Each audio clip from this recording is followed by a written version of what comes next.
انا واحد من الناس ما شفت حتى ماتش تاع ليكيب ناسيونال باسكو على بالي باللي النيفو با، وما درت حتى فيديو عليهم. شوالا اليوم حبيت نقول لكم حاجه، وبغيت نقول حاجه راهي في قلبي. دعوه جمال بالماضي راهي تخلص فيكم.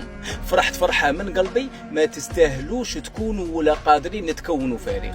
فرحه ماشي اني زعما تاليمينينا ولا خسرنا ولا راني نستشفى، فرحه على كل صحافي وكل قناه عار كانت تتكلم بسوء شر على المنتخب المغربي في هذا المونديال. كاين الناس اللي تهدر وكاين اللي تخدم، اللي قلبها مريض ان شاء الله يداوى. كي تقول منتخب كامل راك تهدر على اسود المغرب، ولا فريق افريقي ولا عربي حاليا بمستوى المونديال الا المغرب. حنا وادغال افريقيا نتناطحوا غير في افريقيا كالماعز، اما الكبار مثل المغرب ما بين الكبار. مدرسه افريقيا في كره القدم، وصولهم الى نصف النهائي قطر ما كانش من فراغ، كان على عمل وجهد من الاكاديميه المغربيه الى البنيه التحتيه الى ما زاد على ذلك. حنا ما نشكموش، حنا نحيي من يعمل ولا يتكلم.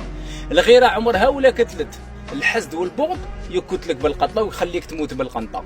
ان شاء الله ربي يداوي الحوال باسكو راكم مرضى.